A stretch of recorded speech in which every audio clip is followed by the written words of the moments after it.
In presented by Liberty Mutual. A fast hour around the world of sports and how I and some of my friends see it. If Jimmy Butler somehow leads yet another upset, is it time to call him the best basketball player in the world? We debate. And speaking of the best player in the world, I'll rank the top 5 players in the NBA right now. Plus, is DeAndre Hopkins past his prime, or is he actually the balance of power in the NFL this season? We predict where he'll end up. Let's go. And let's start with a look back at Jimmy Butler's East title run. He averaged over 37 points on nearly 60% from the floor in the Heat's 5-game upset of the top-seeded Milwaukee Bucks, including a 56-point game 4. Don't forget, the Bucks were the favorites to win the whole thing. He then led his team to the Big Apple, missing Game 2 against the Knicks with a sprained ankle, but still pacing Miami in scoring as the Heat won the semifinals in 6. And then he left Boston with a Larry Bird trophy for Eastern Conference Finals MVP, which he didn't even want to touch because the job's not done. Not interested in that MVP, scoring at least 25 points in 4 of the 7 games against Celtics, including 28 in the clincher. Joined here now at the Seaport by Monica McNutt. Hello, stranger. Hi, Max. And Tim Bontemps, who I see Max. practically every day. Okay, Sure. Now, the Heat are going to win the finals.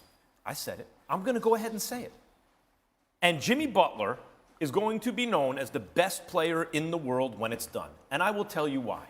Because I want you to go back in your mind's eye to the Bucks series. I don't go, Giannis missed a couple of games. Stop. The Bucks were supposed to win this whole thing. You probably would have picked them against whoever came out of the West. Most people did. They were the favorites in the whole NBA. He beat them. It didn't even go the distance. They put up very little resistance, in fact. Then the Knicks, okay, fine. They're supposed to beat the Knicks. I get it, but that's a tough team. They got rid of them and under the distance. And then just now against the Celtics, they battled all the way back to a Game 7 at Boston. And what happened? Guys, they have guys, not just like Strus or Duncan Robinson who can shoot. They have guys who can do some stuff. Gabe Vincent, right? And Martin. And if they get Hero back, and I'm done underestimating Jimmy Butler. I'm done just taking the moral high ground by saying, oh, he's going to give him a fight. That's what we say every round, and he wins. Monica, am I out of my mind? You're not out of your mind. And we've been on the show together a few times, and you say some things that are absolutely out of your mind. But you are not out of your mind on this one. This is tricky for my Vegas folks. It's very tricky. There is a world in which you are absolutely correct. And I think for me, we are going to see some of the best coaching X's and O's, some of the biggest heart in this next round. I am not ready to go there. And maybe that changes by Game 3. I think in terms of the advantage that the Heat had over all the 3 teams that they just beat, one is obviously Jimmy Butler, who has only been second in these playoffs, arguably, to Nikola Jokic. But the last series in particular, hungrier team, better team, more connected team, and the results are as we have seen. Countered in this upcoming series, just as connected, just as hungry. Coaching maybe sitting on the shelf for 10 days while these guys are I don't buy that. Being forged in the crucible of competition. Hold on, before you do all that, this rust thing is ridiculous. This is the stupidest thing I've ever heard. They're not going to be rusty. This is not. It's never happened that a team cools off for 10 days? It has happened to other teams, not teams that have sat at number 1 all regular season long and have rolled through the playoffs with precision. This is not happening to them. I mean, look, I think if Jimmy Butler can pull this off, if he can win 4 more games against Nikola Jokic and the Nuggets, goes back to me to what Dirk went through the playoffs back in 2001. Yes. Yeah. Right? And went through KD and the Warriors, went through Kobe and the Lakers, goes to the finals, goes through that LeBron and Wade team, and then he was sitting at the top of the mountain. Certainly you can make the argument at that point that Jimmy's at the top of the mountain. I think as of today and going into this series, I think Denver's going to win. I think Nikola Jokic is going to be at the top of the mountain because the guy just averaged a triple-double each of the last 2 series and has answered the bell in every way he needed to going into a playoffs when I thought he had more pressure on him than any player in the league, given his past accomplishments and the fact that this was the first time you could look at this Denver team and say, okay, they should win. Now, are they going to? And I think with him carrying the weight of those expectations, I think right now it's a little higher than Jimmy going through these teams when they've been able to play the, nobody believes in this underdog card. If Jokic wins, because you mentioned the pelts that Dirk put on the wall. That's there's right. KD, there's Kobe, right? And there's LeBron. He was at the end of that year. That's right. Not the following year, not the previous. That year he was the best player in the world. And that's what Jimmy Butler would do here.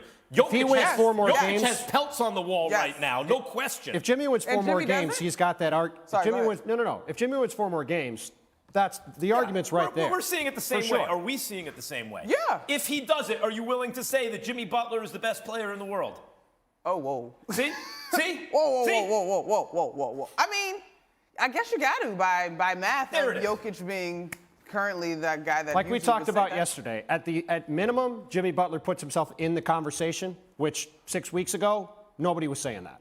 And that's because of the run. Jimmy Butler is like Rocky Balboa or something. Like he's a guy, he's the underdog Listen. who's by dint of his will, of his determination to win, of his heart, is slaying teams. I mean, you're not supposed. Giannis was about to be coronated. He is now taking over for LeBron. Yep. He's the best. I'm with you. Jimmy, just Listen, you've had crazy takes. This is not a crazy take.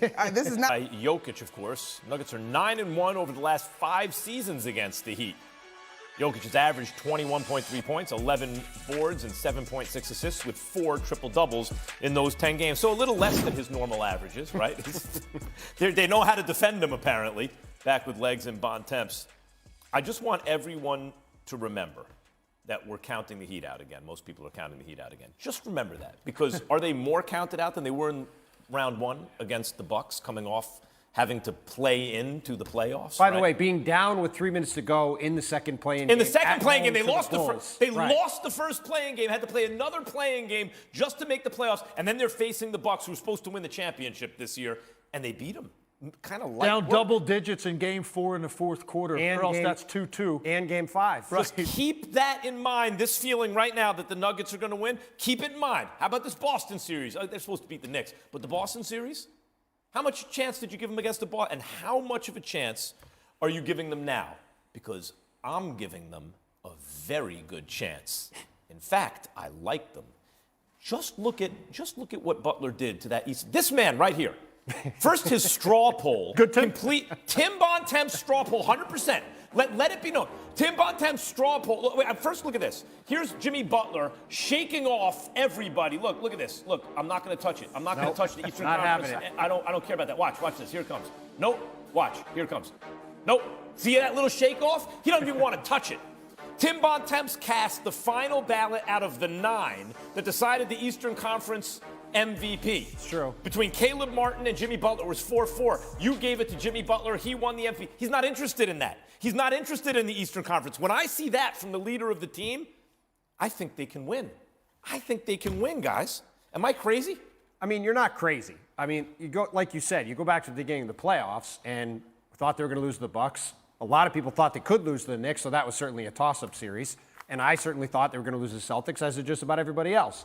But they've got the best coach in the league, and they've got a stone-cold killer in Jimmy Butler, who shows up time and time again. We talked about it the last segment. His poise in these late and close situations, Jimmy Butler thrives in being in chaotic and uncomfortable situations. It's what's made his tenure in Miami a little bit of a rocky waters at times with the Heat. Obviously, remember he got into it with Eric Spoelstra last year. But the guy's a winner, and he's worth the juice. You know, the juice is worth the squeeze of Jimmy Butler. He's shown it in the playoffs.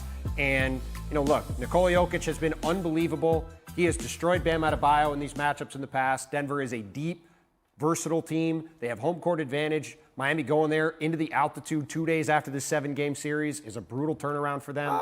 But at the end of the day, I can understand why you're picking the Heat, even though I think Denver's going to win. It's a brutal turnaround. They do have 2 days between the games, and guess what? They haven't been sitting there for 10 days getting stale. They've been forged in the crucible of competition right now, the Heat. What do you think of Jimmy Butler's chances? Yeah, it's not crazy that this is going to be a competitive series because right now you've got a team completely galvanized. Right? The way this team is playing together, the way they look at each other, the belief that they have, the confidence they have in their coaching staff and preparation, all those things are true. You've got a problem on your hands now. This is a team that's formidable, but there's no answer for Nikola Jokic. Period. End of story. There is no way I foresee Nikola Jokic being limited in any game in this series. It's not like some of these other stars that we've seen to this point in both conferences where you're not shocked if a guy has a game where he just is off with his shooting and doesn't impact it in a lot of other ways. That's just not the case with Jokic. He could play an entire quarter, not shoot the ball, be the best player on the floor. He'll dominate you with his rebounding. He'll dominate you with his presence and his screen setting if he has to. Oh, and by the way, if I need to, I'll go get 35-40 if that's what it takes too. There's no answer for him. There's no personnel package. There's no scheme. and there's no amount of defensive energy that gets him off his game. So he's the difference. So they're going to win the series. But Miami absolutely is going to make this a competitive series. These are going to be some close games. Maybe I see one blowout. The difference in the series for the last three with the Heat is that Jimmy Butler was the best player on the court the last three series. He probably won't be the best player on the court in this series. Could he be, Tim? Use your imagination. Could he?